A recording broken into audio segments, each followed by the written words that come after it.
G'day guys, welcome back to the shop. So we've explored the subject of belts. We've also discussed how to grind a knife prior to heat treat. But what we haven't done is talk about grinding post heat treat and getting to finish grinding. Whether you want a belt finish or hand sand, you're basically going around the same process. So here I have a 52-100 chef's petty knife, which is kind of a middle ground between a chef's knife and a paring knife. And this has been left as forged in the bevels. I did grind the profile and put a taper on the tang before heat treat, but the bevels are still rough forged. So what we're going to do is I'm going to take you to the grinder and I'm going to show you how I approach grinding this now that it's been heat treated.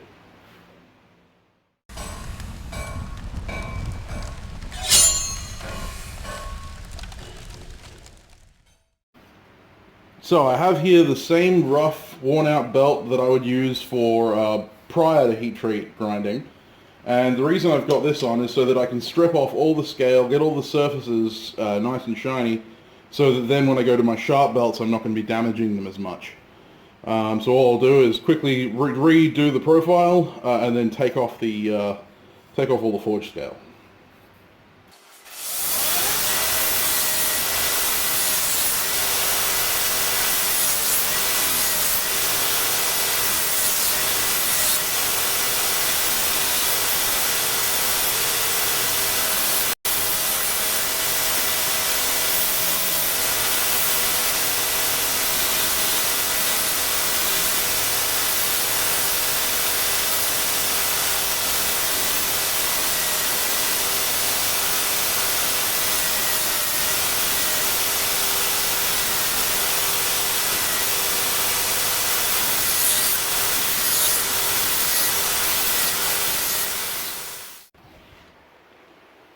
So, it's not absolutely crucial that you get all of the forged scale off, just the thickest portions that are going to damage the belt. Now I've switched over to a fresher belt. This is still the Norton 50 grit. And all I'm going to do is now I'm going to rough in my bevels like I would pre-heat treat. But in this case, I'm going to have a pot of water right there. Very dirty water.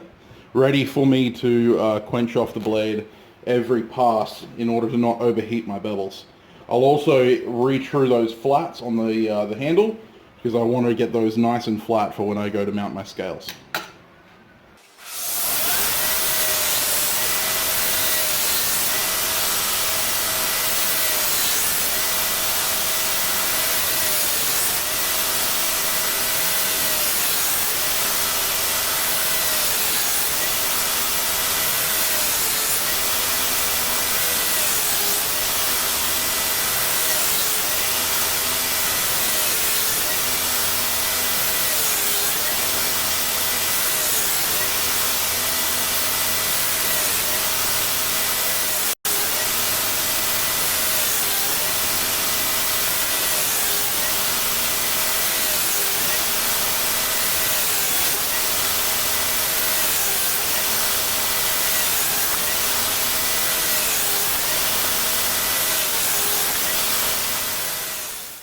Okay, so I've traded sides, and it took me about 4.5 minutes to get the good bevel established on the left-hand side. I almost always start with my non-dominant hand, because if you start with your dominant hand, you'll get a nice heavy bevel on this side, and then you'll be chasing it with your left, and because you're, well, if you're right-handed, and then your left isn't as controlled as your right, and then you won't get the refined results. So I tend to start with my left, establish that, and then go to my right.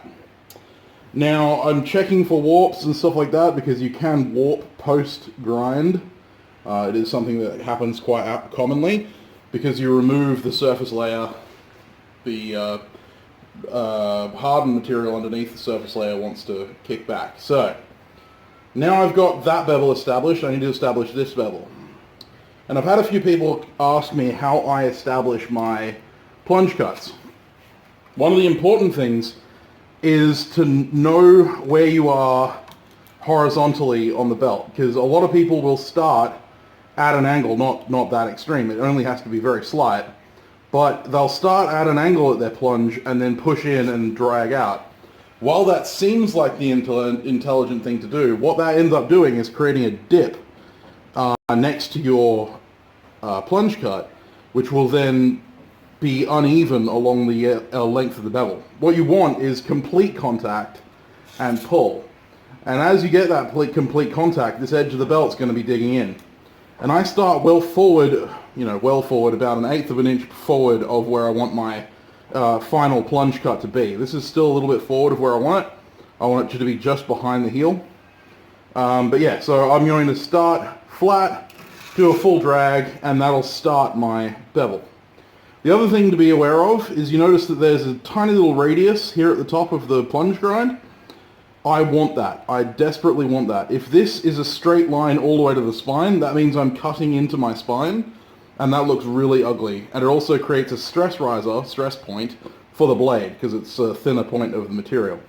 So when you're doing your bevels, if it's climbing too far towards the spine too quickly, then you need to be putting more pressure towards the edge side than the spine.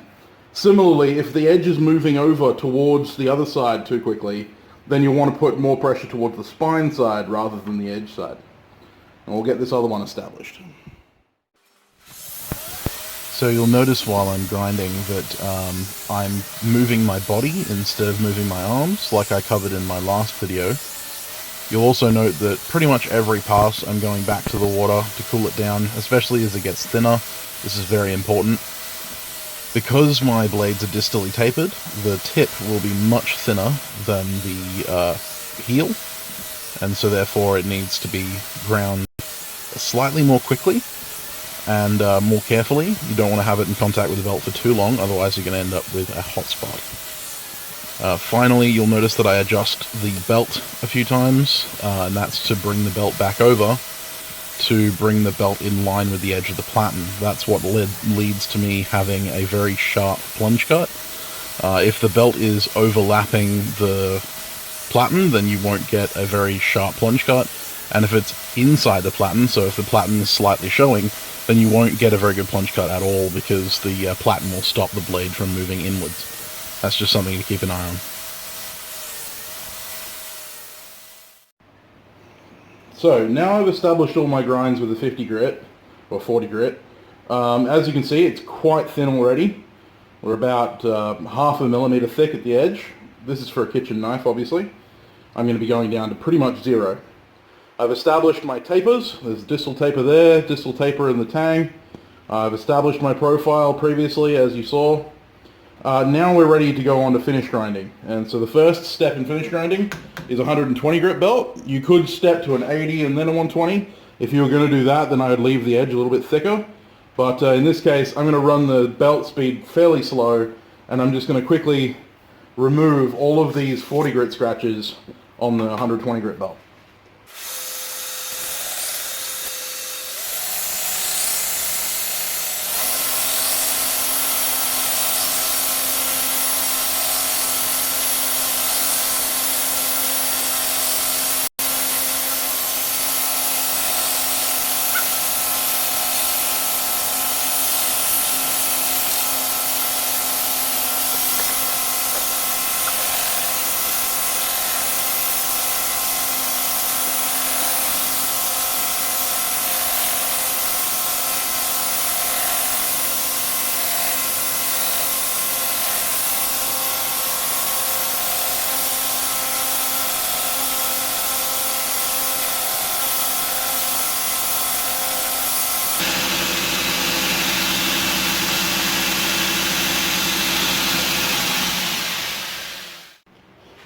Now, for some of you starting out, 120 grit may be where you finish because you don't have any higher grits.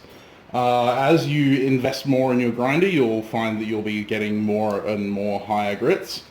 Now this, for instance, is a Norton, it's a Norax, so it's Norton Norax, and it is an X65. And this is basically roughly a 240 grit equivalent.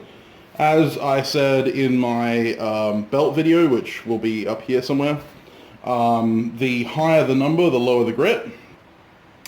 And so in this case, it's a roughly 240 grit equivalent. And so I'm going to go from 120 to 240, and then 240 to a rough 400 equivalent, which is X45 Trizact, or A45, or X45 Norax, or A45 Trizact. Yeah. So, as with hand sanding, you jump double grits. So I use the law of doubles. You go, you know, like 240, 400, 400 to 800, 800 to, normally you jump to then 1,000 or 1,200, and then from 1,200 to 15, 15 to 2,000. So it's the law of doubles in the lowers, and then you kind of get higher and higher as you go. All right.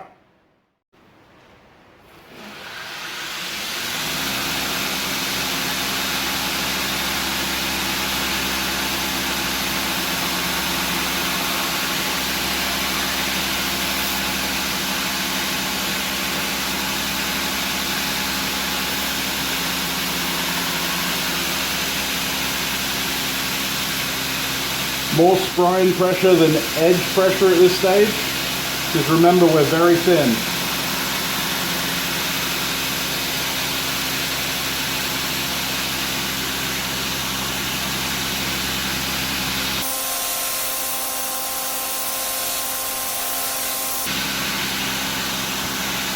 It doesn't take much to remove all of those 120 grit marks.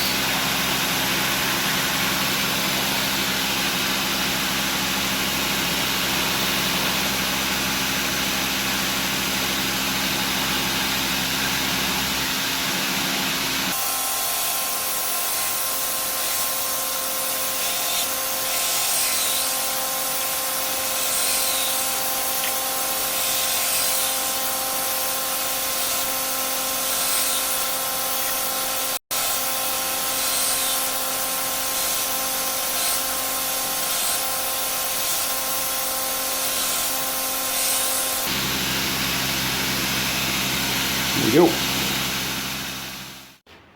Okay, so we have the X65 Norax belt finish on there, and that looks pretty clean already. But I'm going to take it one step further. I'm going to go to the A45 Trizact. Now this is one of the Gator Grip belts that I spoke about in a previous video. It looks rough, but it's actually a very fine grip belt.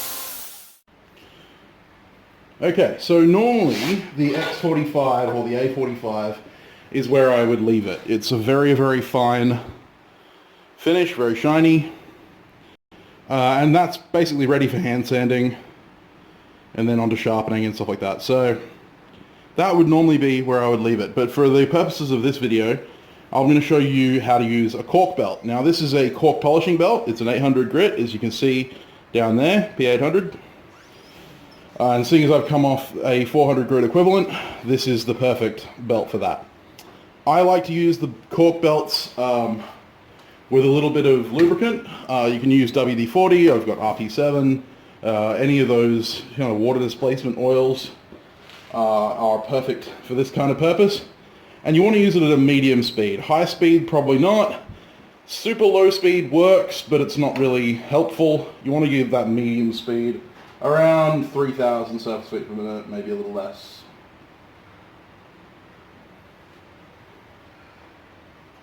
I'm going to run at about 2,500 surface feet per minute. Now these do make a very high pitch whistling noise, so if you're sensitive to that, maybe turn down the volume a little bit. But here we go.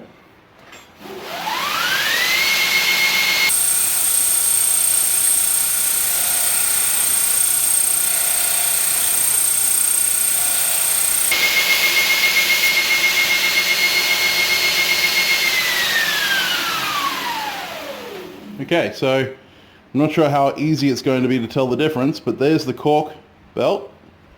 There's the A45, so you can see the reflection in the X45 and the cork. Let's see if I can get closer.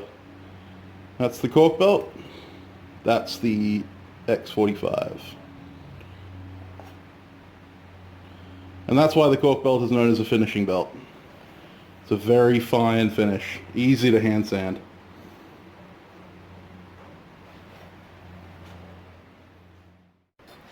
So, a couple of final notes on grinding with a 2x72 or a 1x30 or whatever kind of belt grinder you've got. One of the important things to note is there is such a thing as 2-inch bite, and what normally happens is when you're trying to establish your plunge cuts, you'll end up rocking this way and rocking that way, trying to get the perfect cut. You'll also end up cutting in here. So what will end up happening is you'll end up with a slight dip in your edge, very, very slight, and it's easy to see if you look down the length of the blade like this. You'll be able to see the dip in the edge. The other thing you can do is look down the blade this way, and you'll be able to see a divot. And what the 2-inch bite is the edge of this belt digging in a little bit, creating a divot. And when you go to hand sand that, the hand sanding stick will go right over the top of that, and you'll have this big line of grinder scratches going through, which is not helpful. So make sure when you're grinding, even pressure in the middle of the belt, and move the blade with your with the hand that's on the handle, whether that's your right when you're working the right bevel or left when you're working the left bevel. Actually, it's the opposite. Anyway, but that being said, 2-inch bite is a pain in the butt, and it can cause some serious issues, especially if you're planning on going for like a really fine belt finish. It can make it really hard to chase out the previous grit scratches from the belt. Also, you can use the Scotch-Brite for a finish. I don't advise it for any knife that has any kind of sharp lines like a clip on a buoy point, because what you'll end up having is that round over from the Scotch-Brite, so that's something to keep in mind. But otherwise, that is how I finish out on the belt.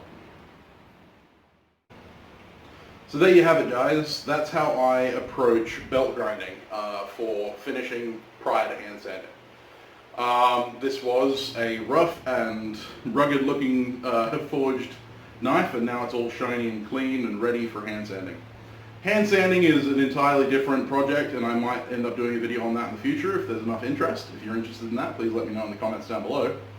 But otherwise, this could be a usable belt finish if I just come straight off the belt with the cork grit, or indeed the A45 is a decent belt finish. So don't think that I don't think that blade belt finishes are perfect. They're perfectly fine as long as they're well done. It's hard to do them well though. With that being said, I'm going to jump off. I've got more work to do, more knives to make. I hope you enjoyed the video. If you want to see more from me, please hit that subscribe button. Make sure you hit the bell notification icon to be notified of when I upload new videos. I also do live streams every Saturday at 9 AM Australian Western Standard Time. I would like to thank my patrons, this list of lovely people right next to me, for supporting the work that I do, keeping me going, keeping gas in the tank, hammer in my hand, knife blanks that I can work on. Thank you guys so much. It really does mean a lot. And I hope you all are having a fantastic week. I will see you in the next video.